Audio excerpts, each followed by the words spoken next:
Hey y'all, Chemology here for another Chemology exhibit where I record myself think. I talk about something that is interesting or going on for me. Sometimes it's like a chemism, something that I've worked out for myself. Sometimes it's challenging something that I've seen around me, and sometimes it's speaking to something that someone has asked me to talk about. Today it's that.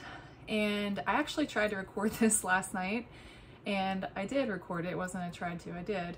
And I had a really hard time. Well, I'm still trying not to say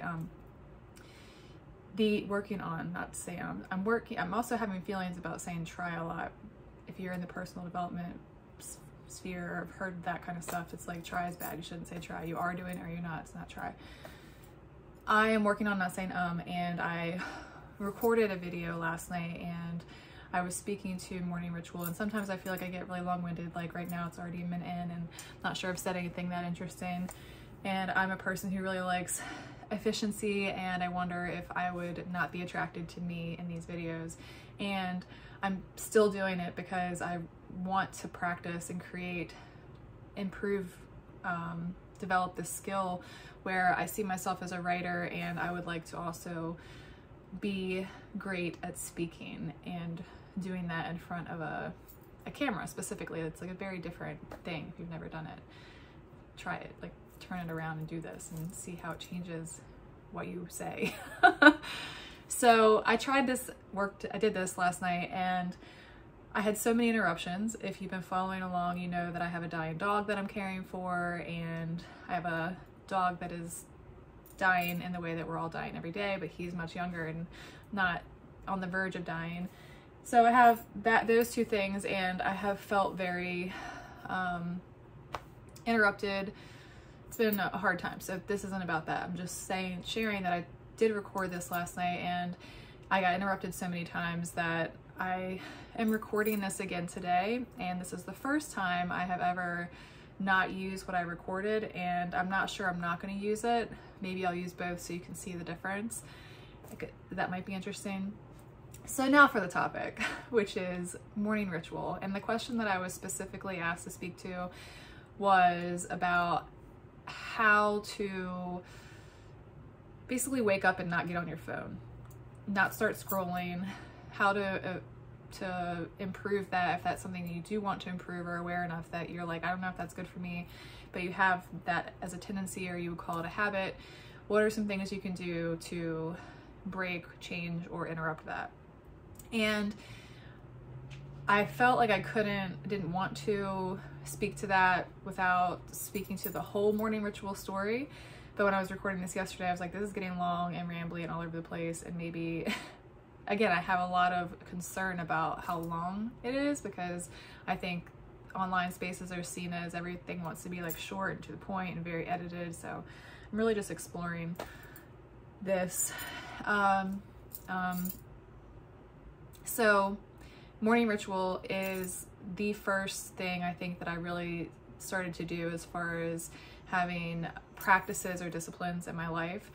The story for me is that I was about to turn 30, felt like this isn't my life, wasn't sure what needed to change, or even like what wasn't my life about my life, but I just was not happy, and I started doing things to change it. And this wasn't one of the first things that I did, and it came a couple years later.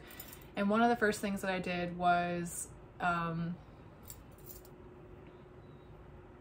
started meditation practice in the morning. Now, when I say that, we could get into a whole other topic of what is meditation. Is meditation the absence of thought? Is the meditation directed thought? Is meditation mind stillness? Like, what is meditation? So not here to discuss that part right now.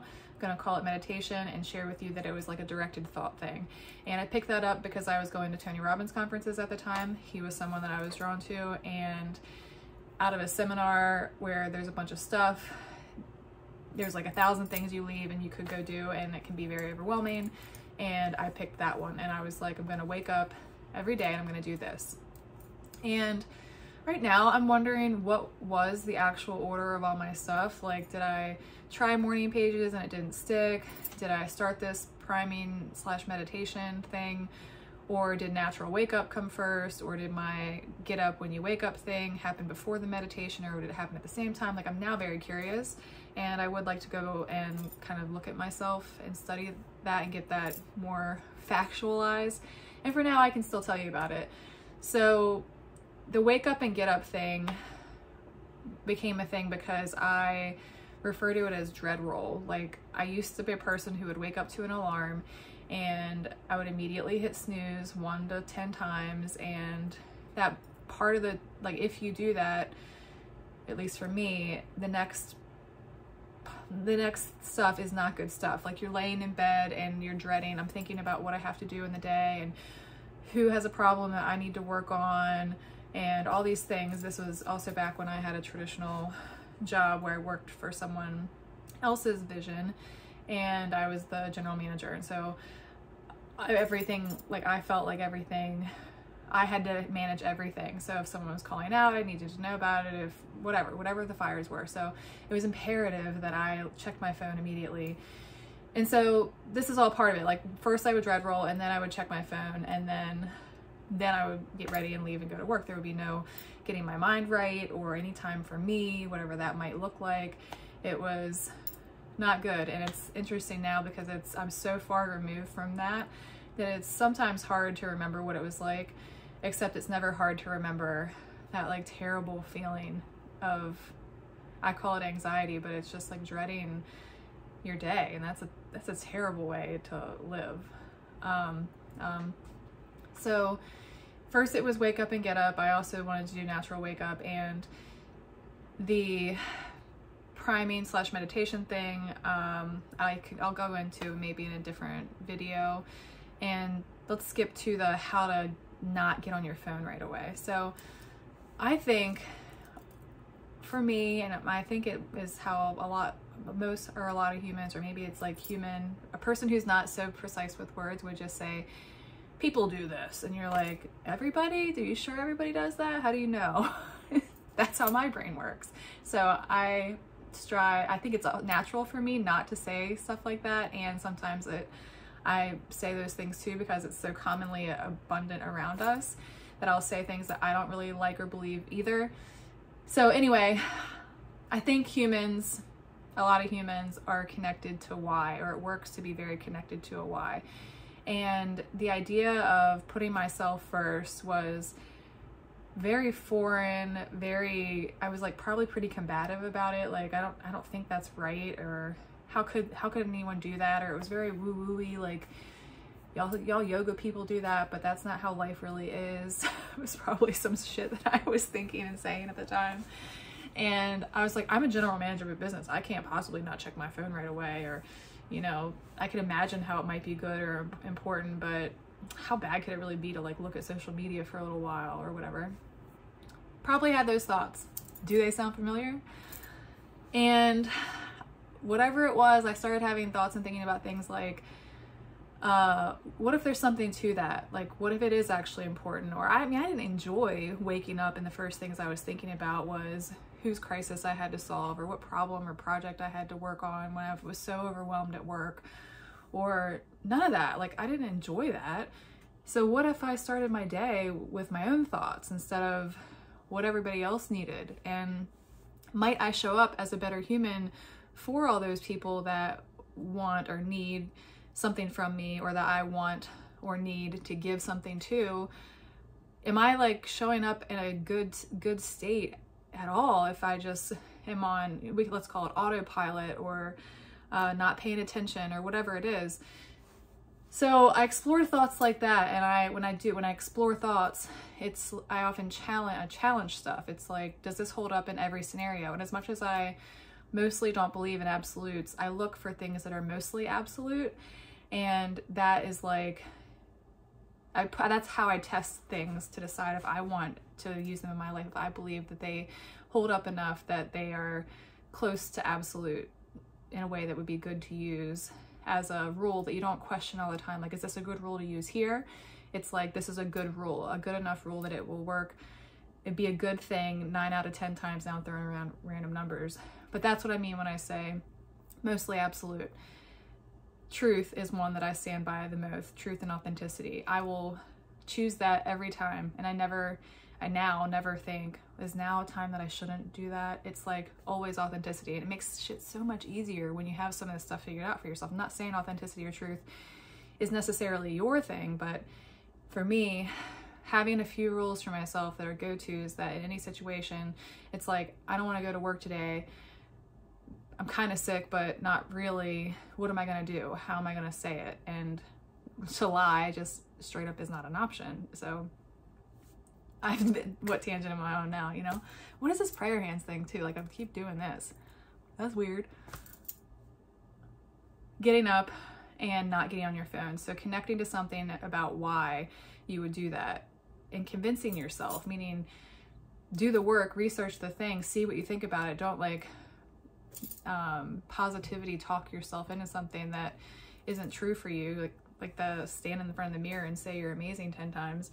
I'm not sure that that works.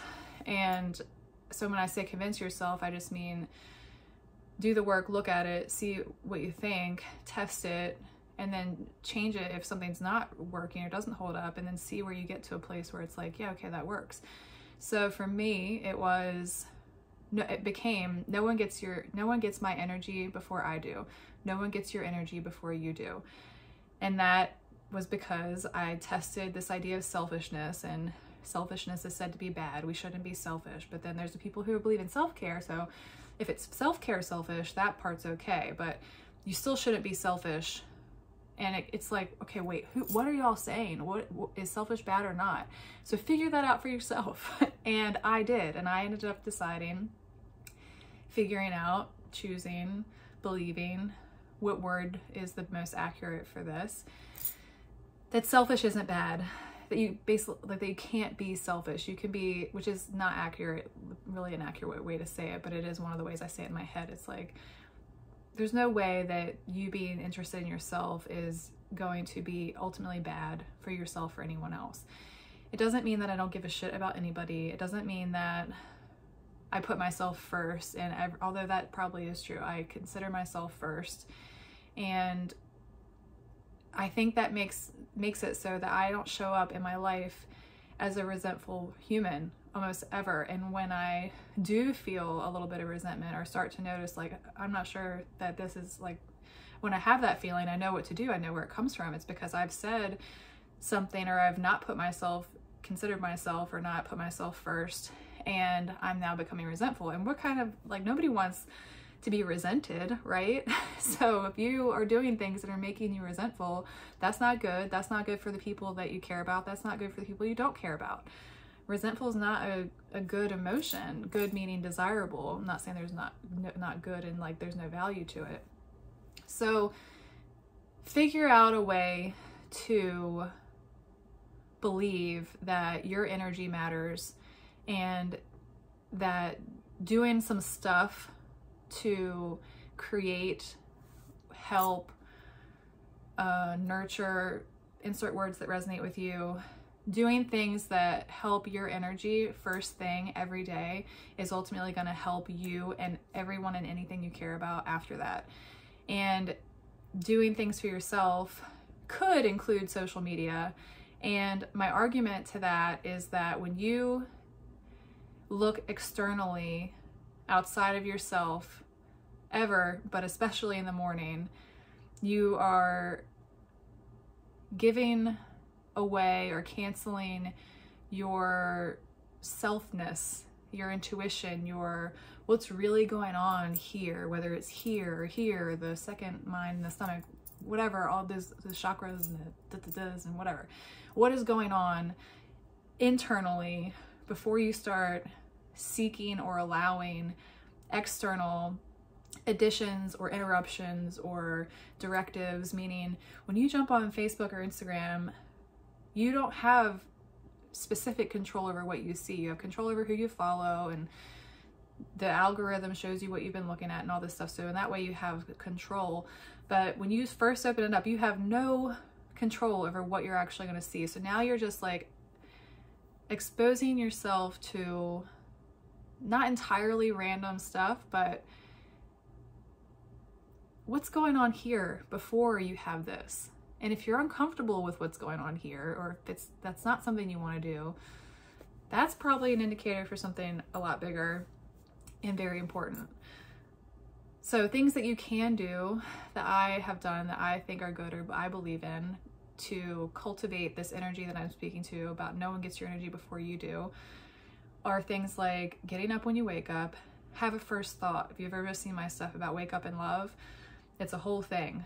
I have a whole little ritual that I do that's wake up and love. And even now, where it's probably been maybe a couple of years now where I have some low-key feelings that I'm not sure that that's still the best focus for me. I mean, love's great, so can't be bad. It's not going to be bad, and I just don't know that it's like my highest value anymore. But I've been doing it so long that I just keep doing it because I haven't taken the time to figure out what would be a better thing. And I don't think that's bad or not good for me to continue doing this thing that I wouldn't even say I'm not 100% invested in. It's just I have some little side thoughts that are like, maybe this should be updated, and I haven't done it. So have a focus first thing. Like, that is probably one of the most powerful things you can do, is to have a go-to for when you first wake up, something that because it's natural, or it's going to happen that you're going to have other thoughts when you first wake up. The dog's barking or asking to go out, or the cat's stepped on you in a way that wasn't nice, or your partner rolled over and you were wondering about something going on in the day, or a lot of my thing was like physical abuse in bed, like dog. No, I didn't. Why did I say that? I was thinking, like, for us, it's like Joey, when he rolls around in his sleep, I often get physically attacked. What am I saying right now? When you're sleeping and get woken up by someone stepping on you or accidentally hitting you is what I was trying to say. That got really weird. Have something that when you wake up, you think about right away. What is one of your highest values? What's your favorite feeling would be a great one. Like, wake up and then your thoughts go naturally to wherever they go, and then be like, truth, authenticity, that would be mine. Or contentment, or joy, or love, or being helpful, whatever it is. Like, wake up, and that's my phrase, but make your own phrase. Make it a short little phrase that you go there immediately. And then have a promise, a commitment, or an intention with yourself. Again, what language resonates with you, that you are going to give yourself, do with yourself, have quality time with yourself to cultivate a strong, whatever the qualities are that you want to be. What qualities do you want to be in a day, and cultivate that before you check your phone, before you respond to an email, before you respond to a text, before you even look at that stuff. Just try it. It's very hard. I don't want to diminish or downsize or downplay how hard this is, or how important your job or your people are. I mean, I did all that stuff. I worked on all the things, meaning all the little worries or great reasons I had that it would not be a good or reasonable thing for me to not look at my phone. I went through them one by one and worked on them and debunked them, because I wanted to try this on, because I believed bigly that there might be something to this. Like, I might be a better human if I do this, and if I do it every day, and that everything could wait. I mean, you might have missed it because you were sleeping, so you can miss it in the next 30 minutes because you're doing something good. And living in this state of worrying you're gonna miss the call that someone you love has been in a terrible accident is not great. So put it on Do Not Disturb and you'll get it. And not saying turn your phone off for the 24 hours at a time. I am saying try waking up and directing your thoughts and see what happens. See what happens in your life. How to not scroll on your phone. I guess my answer is how to not wake up and be on your phone. My answer is consider how much great change it could create in your world. Consider that whatever it is that is important to you, like if you're a person who is very other oriented, meaning like you like to make others happy, then put it in that context. Like, I'm not my best self for these other people that are really important to me until I do this. Or if it's that you want to do really great work, then put it in that context. Like, I'm not doing great work when I'm not in a great mood. Or if it's I want to be a great partner in my relationship or a great mother. Put it in that context. I'm a worse version of a mom than is possible for me when I don't do these things for myself. Make it painful. Use it. Like, if everything we do is for pleasure or pain, and more often we do to avoid pain than to create pleasure, make it painful. Meaning, figure out what it is that would move you to want to do that and then try it on. Some tips for waking up and not getting on your phone. If you have any questions, comments, or would like me to expand on something that you heard here, put comments there or contact me anywhere where you know that I am. Thank you. Ciao for now.